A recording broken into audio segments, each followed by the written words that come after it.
2 বছরে পরমাণু অস্ত্রভান্ডার আরও শক্তিশালী করেছে Bharat. Stockholm International Peace Research Institute সিপ্রির প্রতিবেদনে এমন দাবি করা হয়েছে। এতে বলা হয়, দিল্লির হাতে 190টি পারমাণবিক অস্ত্র মজুদ রয়েছে। প্রথমবারের মতো 12টি পরমাণু ক্ষেপণাস্ত্র মোতায়েন করার তথ্য দিচ্ছে সংস্থাটি। 2024 সালেও ভারতের হাতে থাকা পরমাণু অস্ত্রের সংখ্যা ছিল 180টি। মাত্র 2 বছরের ব্যবধানে তা বেড়ে হয়েছে 190টি। একই সঙ্গে সামরিক খাত আধুনিকীকরণ এবং প্রতিরক্ষা খাতে দেশটির ব্যয়ও উল্লেখযোগ্যভাবে বেড়েছে, এমন তথ্য উঠে এসেছে সিপ্রির প্রতিবেদনে।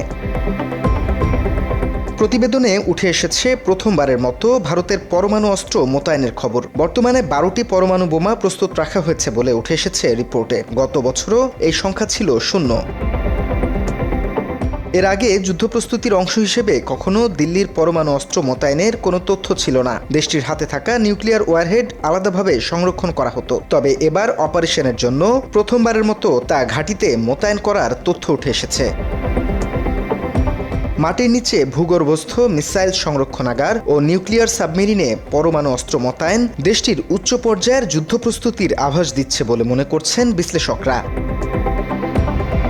যদিও ভারতসহ কোনো দেশের সরকারই কখনো নিজেদের পারমাণবিক অস্ত্রের সঠিক সংখ্যা, সক্ষমতা বা মোতায়েন সংক্রান্ত তথ্য প্রকাশ করে না। ফলে সিপ্রি সহ বিভিন্ন আন্তর্জাতিক সংস্থার এই ধরনের প্রতিবেদন মূলত অনুমান ও বিশ্লেষণের ভিত্তিতে তৈরি। মাত্র 30% টাকায় জমির মালিক হয়ে নতুন বাংলাদেশের গড়ে তোলার স্বপ্ন দেখা বাংলা বসতি। পরমাণু অস্ত্র ছাড়াও এই সময়ের মধ্যে দূরপাল্লার ক্ষেপণাস্ত্র ব্যবস্থা, সমুদ্রভিত্তিক পারমাণবিক সক্ষমতা এবং MIRV প্রযুক্তি উন্নত করেছে দিল্লি।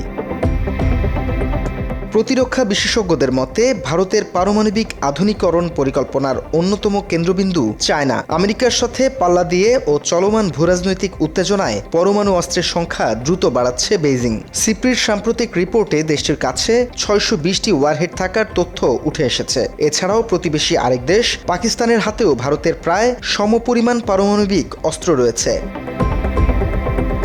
পরমাণু অস্ত্রের ক্ষেত্রে ভারত নো ফার্স্ট ইউজ বা প্রথমে ব্যবহার নয় নীতি মেনে চলে। অর্থাৎ ভারতের মাটি বা কোনো ঘাঁটিতে পারমাণবিক হামলা হলেই কেবল পাল্টা জবাব দেবে দেশটি।